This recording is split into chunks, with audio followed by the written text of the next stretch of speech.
What's that on that beat? Oh. What's up? What's up? Thanks for tuning in to the Shack Attack Show, where I'm your host, Jay Shack. Listen, y'all, this is our first episode. We're very excited.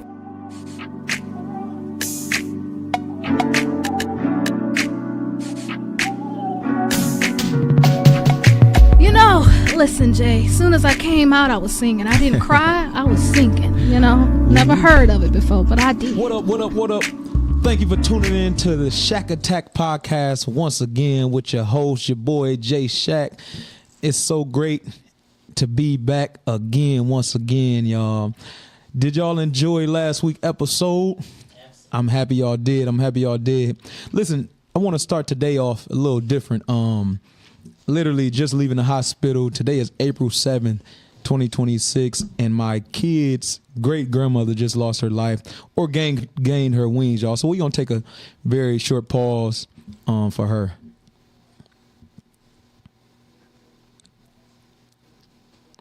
Thank you. Her name is Sandra Crump, and, Stacy, Kelly, Kim, we definitely praying for the family, the Crump family, Adrian, Amaya, my two kids, definitely keeping y'all up in prayer, y'all. So no further ado, y'all, I want to go ahead and introduce my guests for the day, y'all. Listen, y'all, this interview is going to be powerful because I'll literally be capturing legacy. He's not just a brother, a person, but a family blood. This is family bloodline of music, y'all. Faith, survival, and purpose. Today, when I was thinking about the podcast and who I have on today, I'm like, oh man, I'm kind of the next generation, and I'm literally documenting history, because me, some of my older siblings, and anybody that has came after me in my family, we weren't there when my dad and the original Shackleford singers, when they was traveling the world and doing music and building the legacy that they built.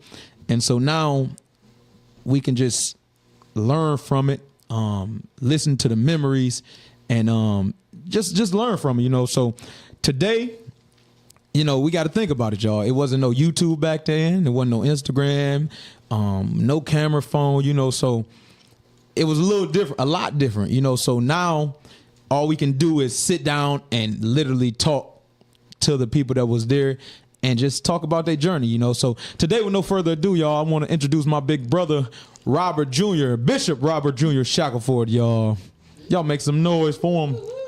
What's up? Let me clap, doing, bro? Too. How you doing today, man? Well, brother, I am doing really fantastic by the grace of the Lord Jesus Christ. I'm doing good. That's good, man. It's great to have you on the podcast, man. I'm so glad to be with you. I mean, this is really blood. This is blood, yeah. Literally blood. Yeah. And, I didn't mention it, but he's an author. He's a singer. He's a songwriter. He's a nutritionist. He played keyboard, guitar with his toes. Y'all think I'm bad with behind my back, man. He played with his teeth. So we're going to get in a little bit of all of this today. All of this. Yeah. So, Robert Jr., we're going to jump right into it, man. Let's go. So what was it like growing up in the Shackleford musical family? Oh, let me tell you. Come on, man. Break it down. I know, because I was there from the beginning. In 1900, no, really, in 1964, I was 2 years old. Wow. 2 years old, and then a couple years later, my dad, he formed the Shackleford Singers. But prior to forming the Shackleford Singers, growing up with on a talented family, we rehearsal at 2. We knew harmony. Mm-hmm. We sung. We went out. We stayed in church. It was wonderful, and I was just soaking all of this stuff in. Yeah. And so to make a long story short is that, how was it? It was literally an adventure. It was a lot of wisdom that was poured into me, because I come from such a strong family of arts. should I say? Definitely. Yeah, family of arts, and Most so definitely. it was wild and crazy and awesome and wonderful. Yeah. Touched a lot of lives. Yeah. Now let's talk on that, because, man, you look like you're about 45, 40, and he said in 1964 he was 2, man. So,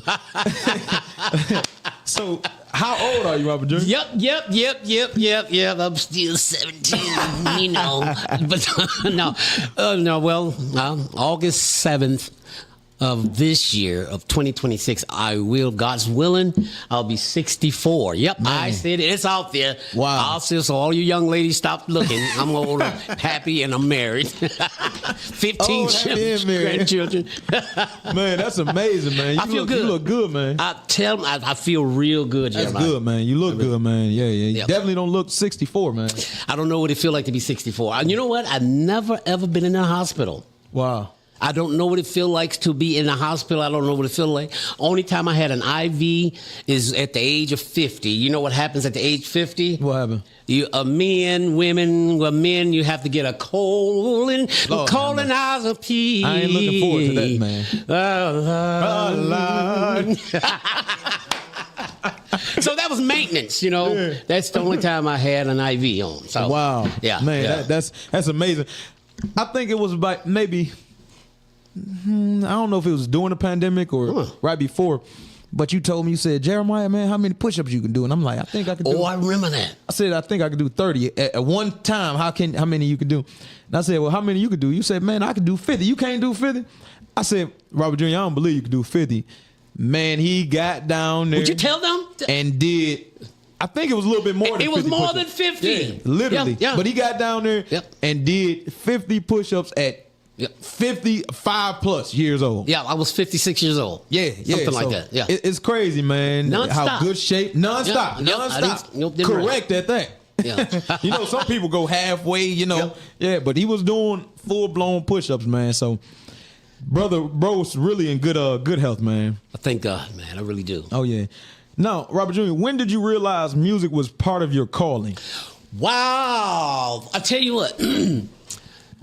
I realized maybe later in the years, because I really didn't know what I really had. Yeah. Even though as a young kid we traveled and sung and on television, I didn't know when I was 5. I didn't know when I was 6, 7, 8, 9, 10, 11. But when I hit 12, oh my gosh. Yeah. I knew there was something special, not only about me, but about the group, my brothers and my sisters and so forth. Mainly my brothers, because it was a male group. You know? Yeah. But I was 12 years old, and I'm telling you, I was at 5220. That was the address, and it was a certain street. Yep. I was going to say, hold on. No, I've been at this for a second. I've been at it for a long time. See? But anyway, that was the address, and I was living there. My dad, my brothers, and my sisters, and I was upstairs. Matter of fact, I was upstairs in the room that Mo. That was my room. Wow. That was my room. That was my altar. Yeah. And I was putting on my shoes, getting ready for work. And I'm telling you, it might sound crazy. I felt in my shana na. I felt it in my spirit, as they would say, that I'm telling you, I felt it, and I heard, maybe not an audible voice, but I heard it in my spirit that it says, Robert Jr. And anybody that call me Robert Jr., they close to me. So Jesus was close to me. The Holy Spirit was close to me. He said, Robert Jr., you are special. Wow. Your music, your voice is special. And I want you to preach. Now, at age 7, I preached my first sermon. Right there on Waterloo, Mount Elliott. Yeah.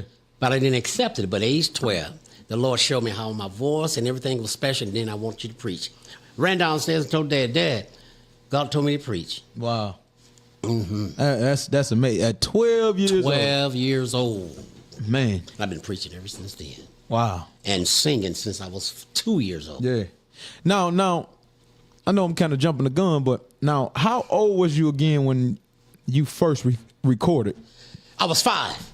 5 years old. We 5. That was Been to the Water. That was a Been 45. to the Water, Been man. to the Water. And we gonna play that for y'all. Oh, really? Yeah, we gonna play it. Yeah, we gonna play it. Yeah. Yeah, we gonna play it. But Robert Jr., take us through that, man. I know at five. Yeah. I know you kind of.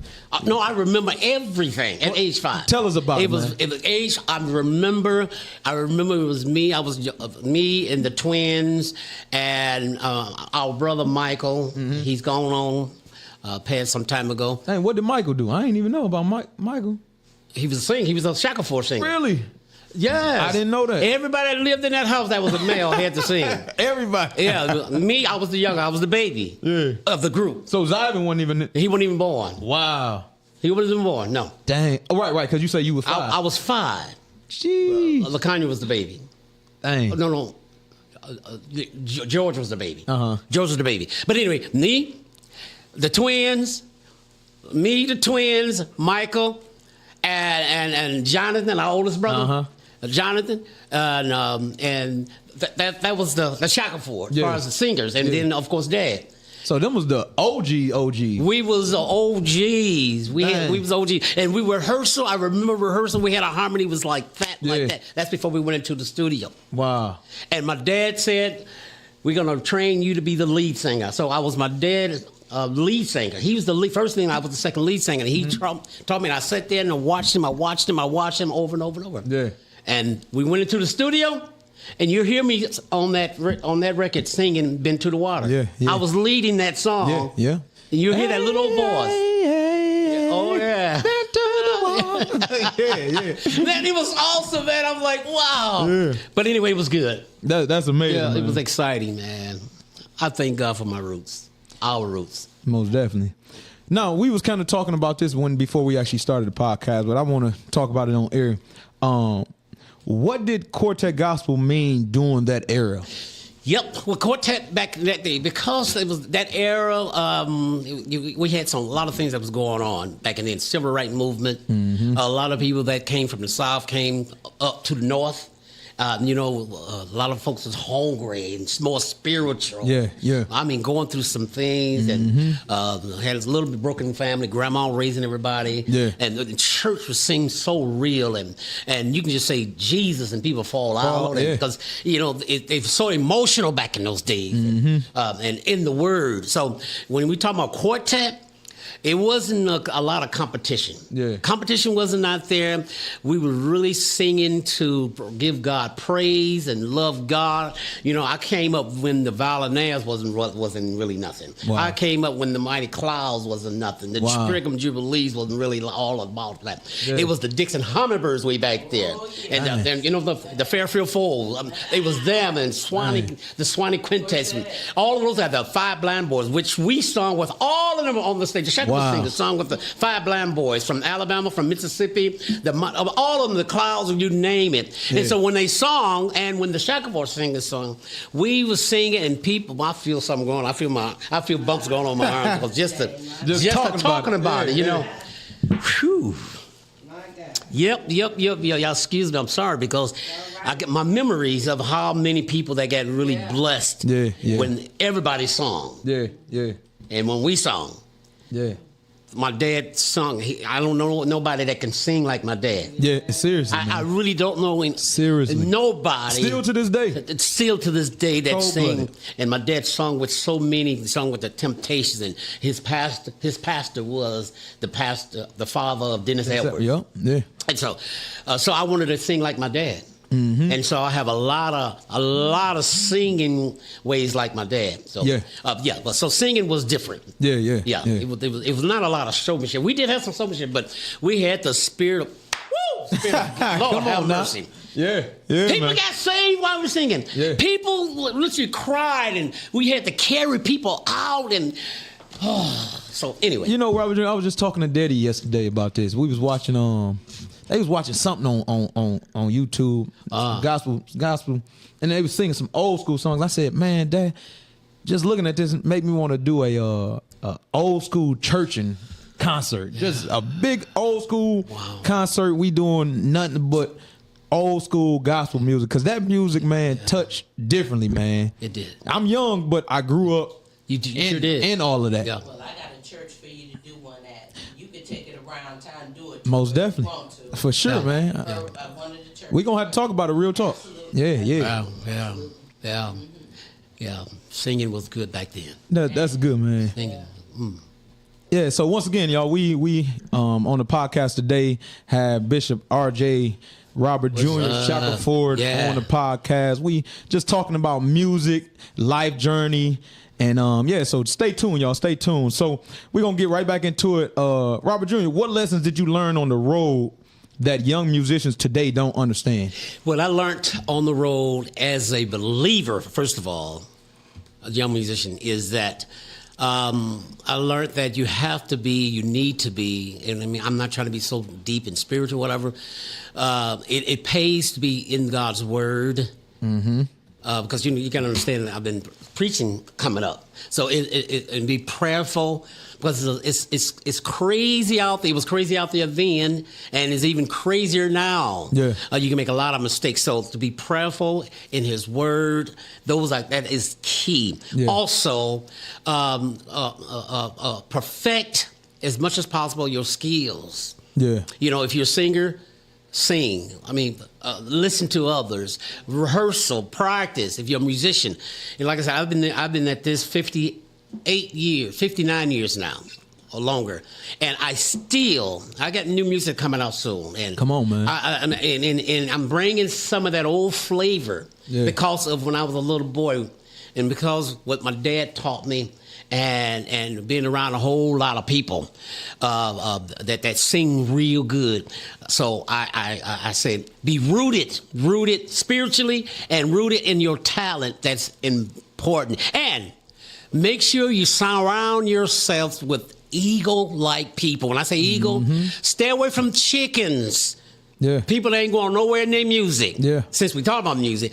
Learn the art and hang out with people that's serious about this art of music. Yeah. Gospel music I'm talking about too. Yeah. Yeah. And that's good you said that, Robert Jr., man, because when I was trying to get Joe out here to do R&B music, one of his reasons for not doing it was because he didn't want to be like the world and of the world.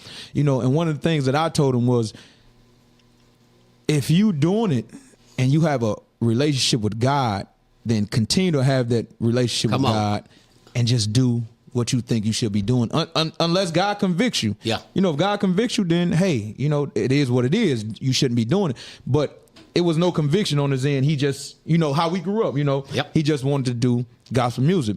And so, hey, I just let him be. And a couple years later, he ended up start doing R&B music with me. Yep. And, man, our band is doing very, very, very good in Detroit, Wow. So, yeah. Wow. It reminded me, when I say rooted and so forth, I remember, this is now, after I got on my own, I've been on my own as far as an artist, that is, many, many years. And I was praying, and I was in the Word, and we was in concert. We had a concert for the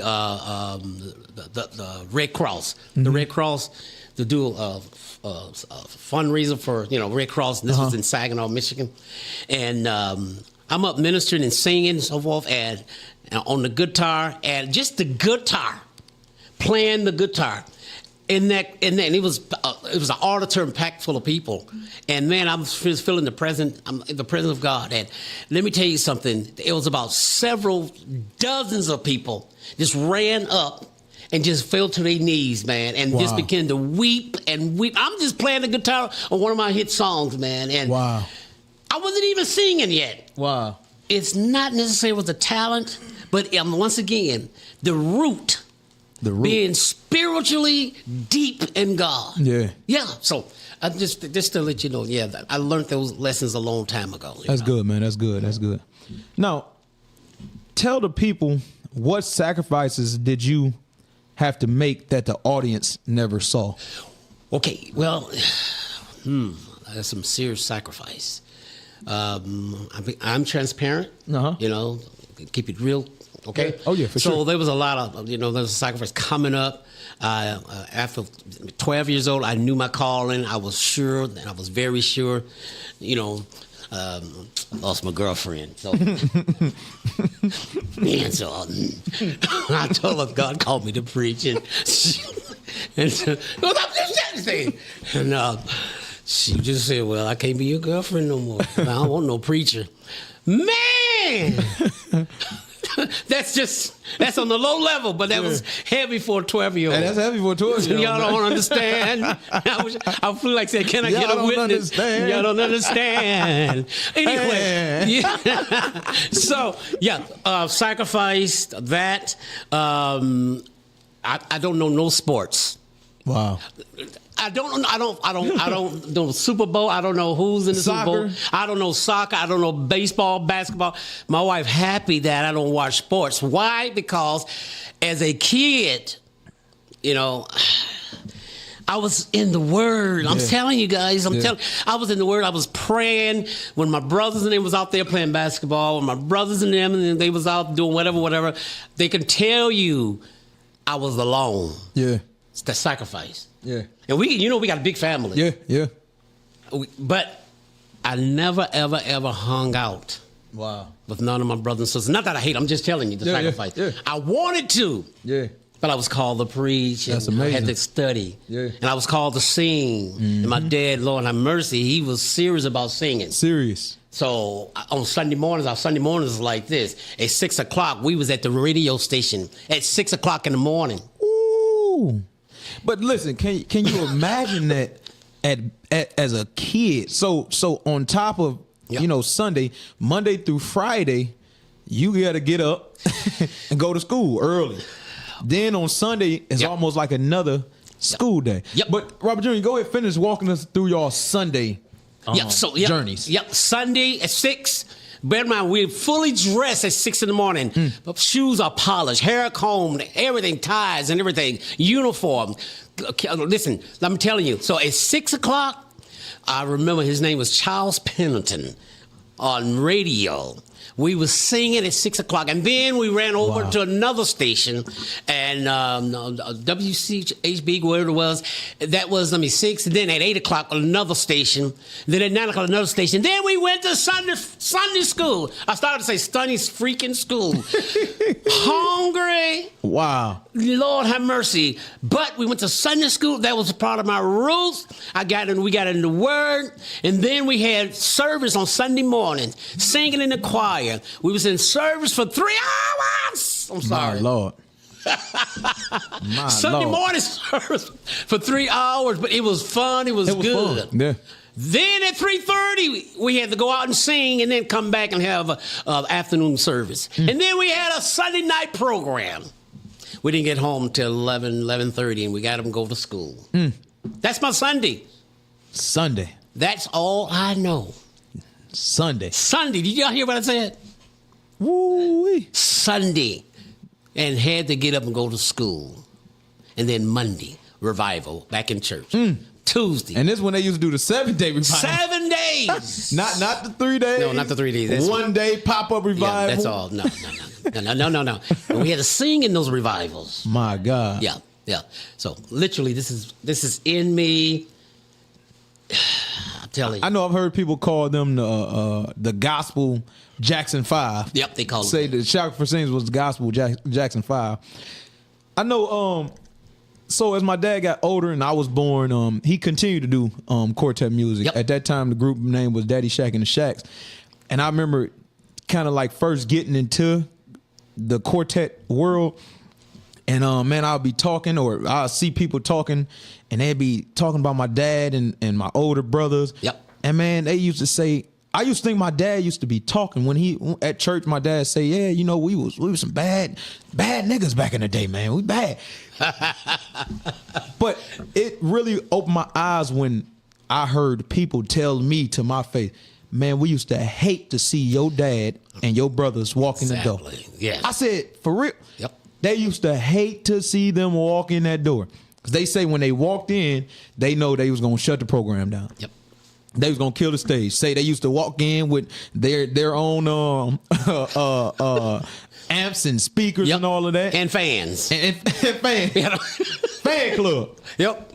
And they'd shut the house down, man. So, like I say, man, I really wish YouTube was a thing back then, or even camera phone, where I can see that and study and learn from it. It's in me, but, I never got to see them in their prime. No. And don't get me wrong, Robert Jr. is still a bad man, even now to this day. My dad's still a bad man. So if I know that they're bad men now, I know back then in their prime, it was something crazy, man. Yeah. It was something crazy. Yeah. Yeah. So let's talk about the man behind the music, Robert Jr. All right, okay. So who is RJ when the stage lights turn off? Wow, RJ is a father, grandfather, husband. I love children. A worker, a visionary. You know, a book author. I'm a bestseller, 2-time bestseller book author. You all check it out. That's dope, Go man. on Amazon, just type in Robert J. Shackleford and see what pulls up. Yeah. What is the name of your 2 books, Robert? Yeah, my first book is Eating My Way to Heaven. Okay. That's it, Eating My Way to Heaven. That's a health book. I'm a nutritionist by trade, and it's a health book that helps multitudes of people how to maintain good health. It's, Amazing. especially for us as people of color. Yeah. And then my second book is called Go Get Them. Subtitle is Are You Out in the Field or Are You a Cheerleader? It's dealing with evangelism, soul winning, how to touch lives the biblical way, and how to get rid of this thing where all of your church members came from somebody else's church. Recycling members. Yeah. Well, you know, I pastored 30 years, and I know what it's like to have a church that 95% of your people didn't come from other churches. You know? Yeah. Yeah. So those 2 books are really doing. They're still doing really good in the U.S. and other countries also. Definitely, man. Make sure y'all tap in and grab them books and follow Robert Jr. While we on it. Shout out your Instagram, Facebook. Absolutely. You can find me on Facebook, Robert Shackleford, and you'll see my face of my wife and I, and also you'll see my album, my CD cover, and then of course Instagram, same thing, Robert Shackleford. On TikTok is Robert J. at Bishop Shack. I got a lot of content out there because I want to get the word out there and to reach the people. So I'm excited. I'm just excited about life. That's I'm amazing, excited man. about touching people. So that's me behind the scene of loving people, loving God, a family man. I'm a family man because I was raised that way. My dad's a family man, and I'm a family man. I'm deep into the word, deep into the music, and I'm so excited about that. So Amazing, man. oh, yeah, Amazing. absolutely. Now, Robert Jr., what challenges shaped you the most as a man? Or challenges or challenge? Yep. What really shaped me is the losses, if I can say. I lost a lot. Yeah. And that really shaped me. One part of my life, I remember being homeless here in the city of Detroit as a bishop. A lot of people didn't know it. Yep, went to the garbage can, went to find bottles, trying to make things happen. That shaped me. That really made me to strap my boots and trust God. Yeah. That really helped me. Also, what shaped me, I'm happily married, but I went through 2 other marriages. Wow, 2. My. That shaped me. I'm just telling you, so this is my 3rd marriage, my 3rd and last one. So those, I made a lot of mistakes. Yeah. You know what I'm saying? I didn't realize how important education and salvation put together. You put those 2 together. Education and salvation is key, but I was too spiritually minded that I had no natural sins. Yeah. And education without salvation is just information. Right there, that makes me want, that's shouting ground right there. I hear the applause. Yeah, see, I hear the applause. You hear it? So I'm trying to tell everybody, all of you, preachers, whoever you may be, education, salvation is key. And the Lord put me in a position. Did you not know I used to be a school teacher? I didn't know that. You did not know? Yeah. Yeah. I was a school teacher. I was a history teacher and music teacher in the Catholic education. Okay. 1st grade all the way to 12th grade. Wow. St. Julian on Ross Detroit. Wow. Yeah. Yeah. That's dope, man. Isn't that something? Yeah. So education, that's how I used to tell you. I told you, don't let me see you without a book. Man, I was. I told my younger I think brother. I was in. Well, you was a youngster. Man, I might have been in middle school. Yep. He told me that. Yep. Yeah. The next time I see you with a book, I'm gonna give you some money. And he came, and I thought he forgot. Nope. And I didn't have my book. He ain't getting no money. And after church, he asked me. He said, "Jeremiah, you got your book with you?" I said, "No." He said, "Didn't I tell you next time I see you, I was gonna give you something if you had the book with you?" He said, "Always keep a book," and he ain't give me nothing. That's what I learned. I learned that from my Uncle Mitchell. Yeah. I'm gonna write a book called "The Things I Learned from Uncle Mitchell." Oh man, that's dope. Isn't that dope? Yeah. But he taught me what I told you. He told me the same thing. Wow. Don't ever be without a book, and I became a book author. Yeah.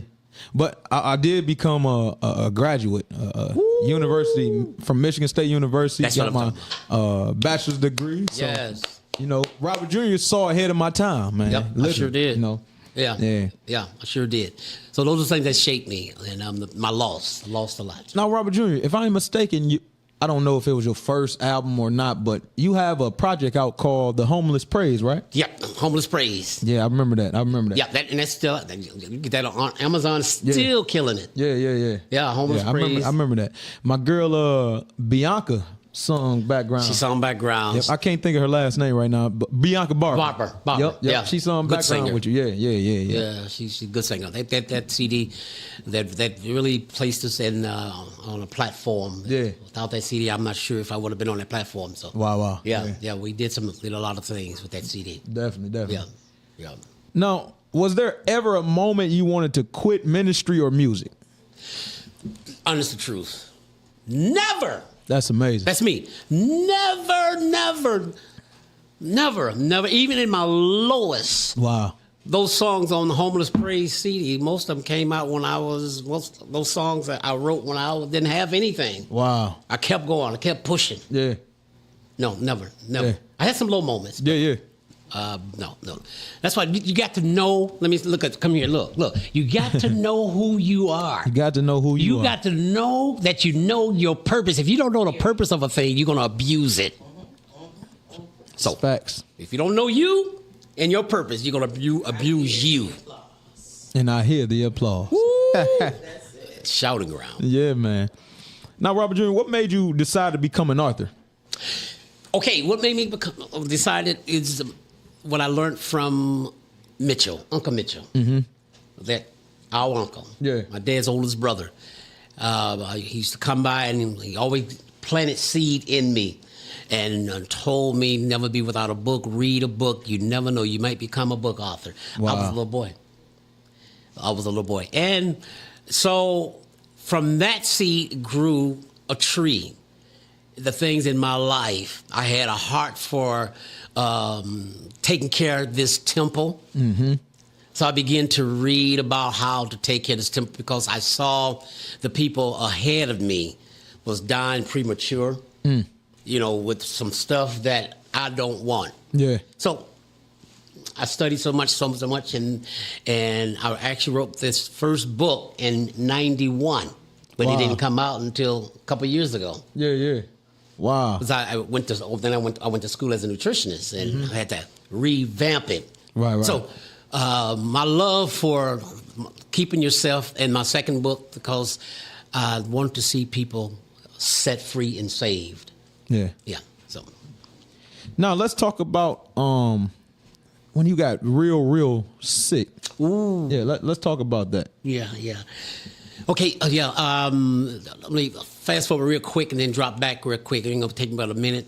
I was over 200 pounds, eating anything and everything, and I messed around and was diagnosed with incurable disease called chronic inflammatory disease, and it affect people different ways. How it affect me is that nasal polyps begin to develop in my nasal canal, you know what I'm saying, in my nose and around my sinuses. And for over 3 years, I had over 50 polyps where they grow. They can grow out of your mouth and grow out of your nose, and I became a mouth breather, and my doctor said, I don't know how you're alive. And so I studied it, and I found out the way I was treating my body caused me to be very, very, very sick. And so I finally gave up, and I said, well, let me go get this procedure. So I got the procedure for them to just get all that out of me, and the doctor just shook his head. I just don't believe it. I just don't believe it. And that was a few years ago. It was just one of the sickest part of my life to go to sleep and don't go to sleep. Wow. With your mouth open and lost a lot of sleep and continue to gain weight, popping steroids because it fights inflammatory like nothing, like no other, but it's a dangerous medication. Dangerous, and it blew you up. That helped me blow up too. Yeah. And so anyway, I went back to just changing my eating habits and everything, and God really graced me and gave me another chance to be in good health. That's amazing, man. Yeah. So That's now I amazing. tell people to take care of your body. Take care of your Health body. is really wealth. Yes. I don't care how much money you have. Yeah. Health is good wealth. So I know I'm handsome. I know I look good. No, I'm just cut. I'm just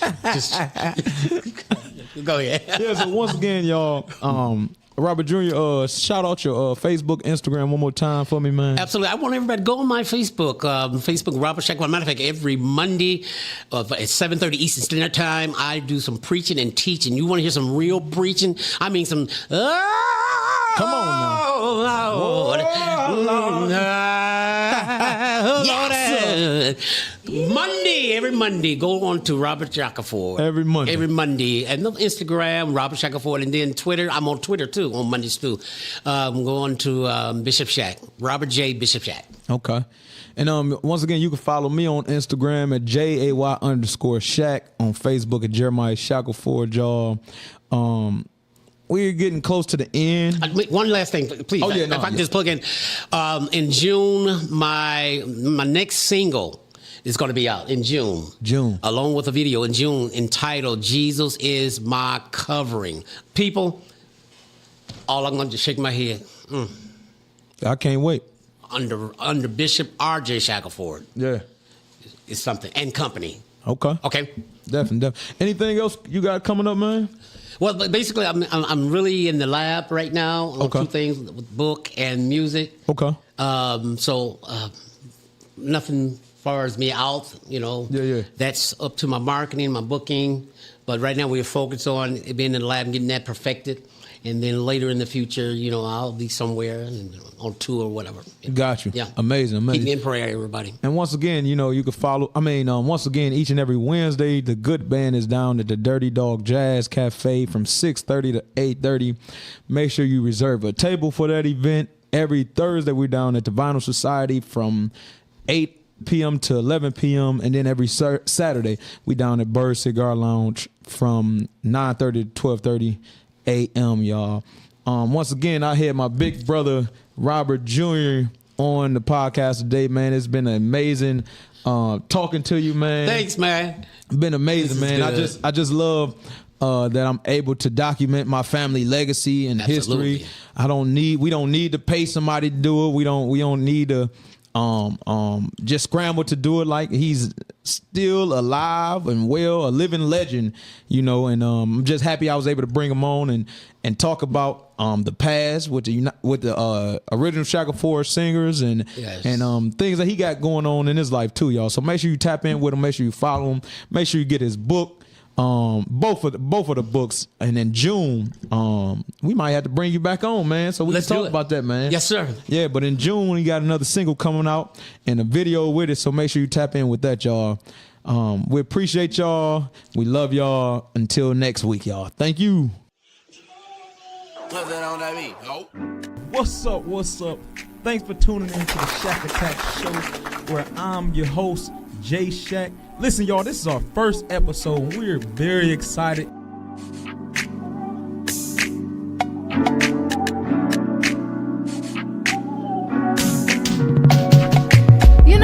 Listen, Jay, as soon as I came out, I was singing. I didn't cry, I was singing, Never heard of it before, but I did.